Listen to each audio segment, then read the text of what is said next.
ചന്ദ്രനിലിരുന്നൊരു selfie എടുത്ത് ഭൂമിയിലേക്ക് അയക്കുക. ഇതിന് വെറും സ്വപ്നമാവില്ലെന്ന് തന്നെ വേണം കരുതാൻ. ചന്ദ്രനിലും മൊബൈൽ റേഞ്ച് കിട്ടുന്ന കാലം അത്ര വിദൂരത്താവില്ല. ചന്ദ്രനിലും മനുഷ്യവാസം സാധ്യമാക്കുക എന്ന ലക്ഷ്യ സാക്ഷാത്കാരങ്ങളിലേക്കുള്ള ചുവടുവെപ്പ് എന്ന നിലയിലാണ് ചന്ദ്രോപരിതലത്തിലും മൊബൈൽ നെറ്റ്വർക്ക് ഒരുക്കാൻ നീക്കം നടത്തുന്നത്.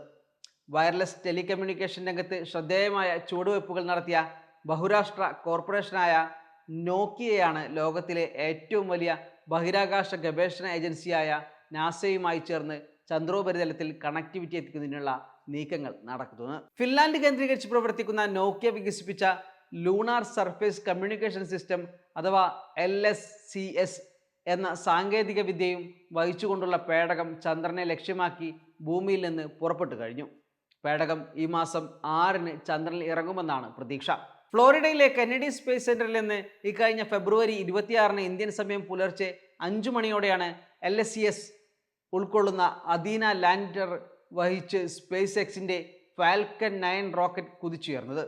ഇൻഡ്യൂറ്റീവ് മെഷീന്റെ IM-2 ദൗത്യത്തിന്റെ ഭാഗമായാണ് ഈ വിക്ഷേപണം.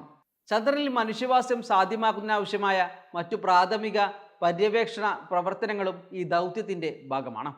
സ്വകാര്യ പങ്കാളിത്തത്തോടെയാണ് ഈ പുതിയ ചാന്ദ്ര ദൗത്യം അമേരിക്കൻ ബഹിരാകാശ ഏജൻസിയായ നാസ നടത്തുന്നത്. IM-2 എന്നാണ് ഈ ചാന്ദ്ര ദൗത്യത്തിന് നൽകിയിരിക്കുന്ന പേര്. ടെക്സാസിലെ ഹൂസ്റ്റൺ ആസ്ഥാനമായി പ്രവർത്തിക്കുന്ന സ്വകാര്യ അമേരിക്കൻ ബഹിരാകാശ പര്യവേക്ഷണ കമ്പനിയാണ് ഇൻഡ്യൂറ്റീവ് മെഷീൻസ്. ചാന്ദ്ര പര്യവേക്ഷണം ലക്ഷ്യം വെച്ച് 2013-ലാണ് ഇത് സ്ഥാപിക്കപ്പെട്ടത്. ഇവർ നിർമ്മിച്ച 2ാം മൂൺ ലാൻഡറാണ് അദീന. നാസയുടെ 10 ഉപകരണങ്ങളുണ്ട് അദീനയിൽ.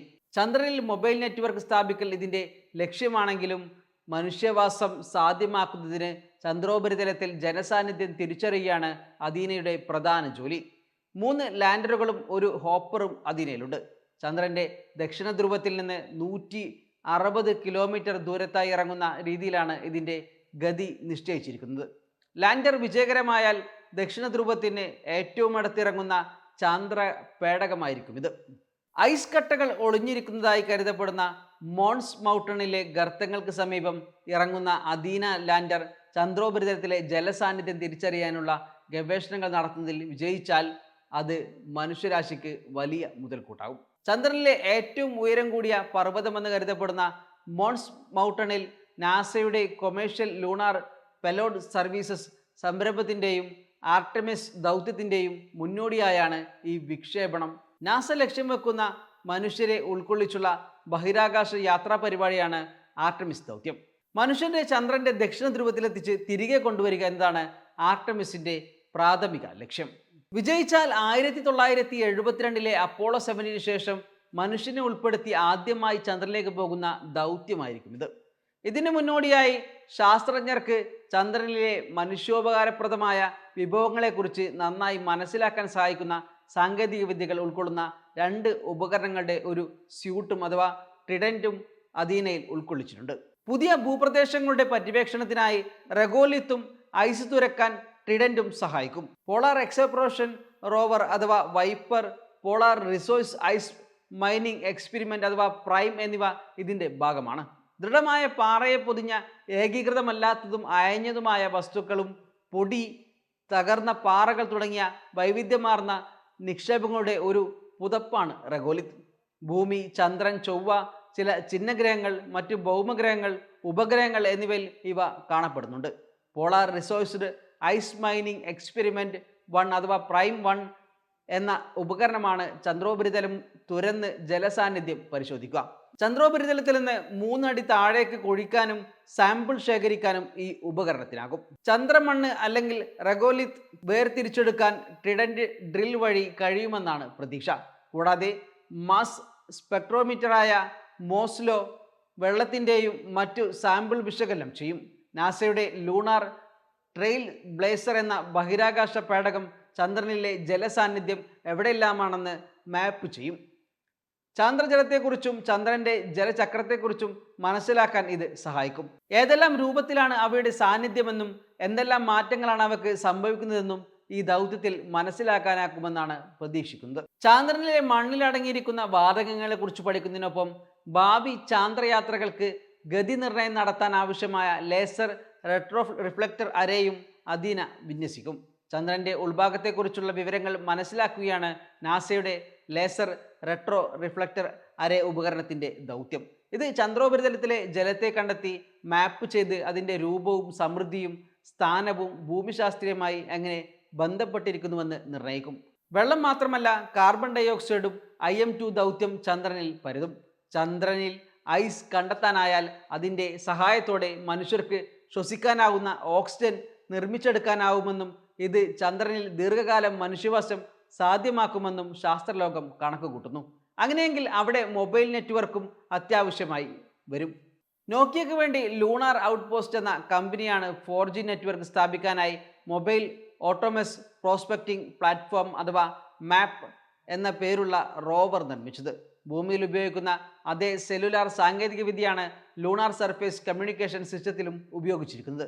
ഈ നെറ്റ്വർക്കിൻ്റെ സഹായത്തോടെ ഉയർന്ന നിലവാരത്തിൽ ചന്ദ്രനിലിരുന്ന് തത്സമയ വീഡിയോ സ്ട്രീം ചെയ്യാനും കമൻറ്റ് കൺട്രോൾ ആശയവിനിമയങ്ങൾ എളുപ്പമാക്കാനും ലാൻഡറും ചന്ദ്രവാഹനങ്ങളും തമ്മിലുള്ള ഡാറ്റ കൈമാറ്റം സുഗമമാക്കാനും സാധിക്കുമെന്നാണ് പ്രതീക്ഷ. ബഹിരാകാശത്തെ ആശയവിനിമയ രംഗത്തെ നാഴികക്കല്ലാകുന്ന നേട്ടമാണ് ശാസ്ത്രലോകം ഈ ദൗത്യത്തെ കാണുന്നത്. ഇതുവരെ ചന്ദ്രനിലെ ഉപകരണങ്ങൾ ആശയവിനിമയത്തിന് റേഡിയോ തരംഗങ്ങളാണ് ഉപയോഗിച്ചിരുന്നത്. എന്നാൽ പ്രക്ഷേപണ സ്വീകരണ ആൻറ്റിനകൾ ഒരു നേർരേഖയിലായിരിക്കുമെന്നത് ആശയവിനിമയത്തെ പ്രതിസന്ധിയിലാക്കി. മാത്രമല്ല, അവ ചന്ദ്രൻ്റെ വിദൂരഭാഗത്ത് ഫലപ്രദവുമായിരുന്നില്ല. ഇതോടെയാണ് ചന്ദ്രനിലും സെല്ലുലാർ സാങ്കേതികവിദ്യ എന്ന ആശയം പരിഗണിക്കപ്പെടുന്നത്. തുടർന്ന് 2020 നാസ നോക്കിയ ബെൽ ലാബിന് ultra compact low power space hardened end-to-end LTE solution വികസിപ്പിക്കുന്നതിനുള്ള കരാർ നൽകിയത്. IM-2 ദൗത്യം വിജയിച്ചാൽ ആർടെമിസ് പദ്ധതിക്കും മനുഷ്യരുടെ ചന്ദ്രനിലെ ദീർഘകാല വാസത്തിനാവശ്യമായ സാങ്കേതിക വിദ്യകളുടെ പരീക്ഷണത്തിനും വലിയ മുതൽക്കൂട്ടാവും. ഭൂമിയിലെ നമ്മുടെ സ്മാർട്ട് ഫോണുകളെ ബന്ധിപ്പിക്കാൻ ഉപയോഗിക്കുന്ന അതേ സെല്ലുലാർ സാങ്കേതിക വിദ്യകൾ ഭാവിയിലെ ചാന്ദ്ര ദൗത്യങ്ങൾക്ക് ആശയവിനിമയവും നിർണായക കണക്ടിവിറ്റിയും നൽകുന്നതിന് ഉപയോഗിക്കാം. ഇതാണ് IM-2 ദൗത്യത്തിൻ്റെ ലക്ഷ്യങ്ങളിലൊന്ന്. ഈ സംവിധാനം ബഹിരാകാശത്തിൻ്റെ കഠിനമായ സാഹചര്യങ്ങളിൽ പ്രവർത്തിക്കാൻ രൂപകൽപ്പന ചെയ്തിട്ടുള്ളതാണ്. കണക്ടിവിറ്റി നിലനിർത്തിക്കൊണ്ട് ഉപരിതലം പര്യവേക്ഷണം ചെയ്യുന്നതിനുള്ള ഒരു ചാന്ദ്ര റോവറും ഒരു ഹോപ്പറും ഇതിൽ ഉൾപ്പെടും. ഹോപ്പറും ലൂണാർ റോവറുമാണ് ലൂണാർ സർഫേസ് കമ്മ്യൂണിക്കേഷൻ സിസ്റ്റത്തിലെ 2 ഉപകരണ മൊഡ്യൂളുകൾ. അദീന ഇറങ്ങിയതിനു ശേഷം അവ ചാന്ദ്രോപരിതലത്തിൽ പര്യവേക്ഷണം നടത്തുമ്പോൾ അതിൻ്റെ സെല്ലുലാർ നെറ്റ്വർക്കുമായി ബന്ധിപ്പിക്കാൻ ശ്രമിക്കും. കമാൻഡ് കൺട്രോൾ പ്രവർത്തനങ്ങൾക്കും HD വീഡിയോ സ്ട്രീം ചെയ്യുന്നതിനും അദീന തന്നെ ഭൂമിയുമായി ബന്ധപ്പെടും. നെറ്റ്വർക്കിൻ്റെ ബോക്സ് എന്നതാണ് ഇതിൻ്റെ പ്രത്യേകത.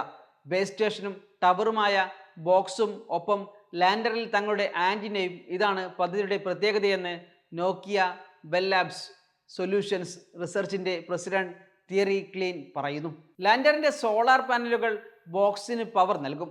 നാസയുടെ ലൂണാർ ട്രയൽ ബ്ലേസറിനൊപ്പം ചന്ദ്രനിലേക്ക് പോകുന്നതിനിടെ ND-2 മെഷീൻ്റെ അദീന മൂൺ ലാൻഡർ ഭൂമിയുടെ അതിമനോഹരമായ ഒരു സെൽഫി കൂടി പകർത്തി അയച്ചിട്ടുണ്ട്. നീല നിറത്തിൽ കുളിച്ച് സുന്ദരിയായ ഭൂമിയുടെ ദൃശ്യമാണ് അയച്ചത്. അതിവിദൂരമല്ലാത്ത ഭാവിയിൽ ചന്ദ്രനിലിരുന്ന് മനുഷ്യനും സെൽഫി എടുത്ത് അയക്കാനാകുമോ? കാത്തിരുന്ന് കാണാം. waytonikah.com, the exclusive Muslim matrimonial site.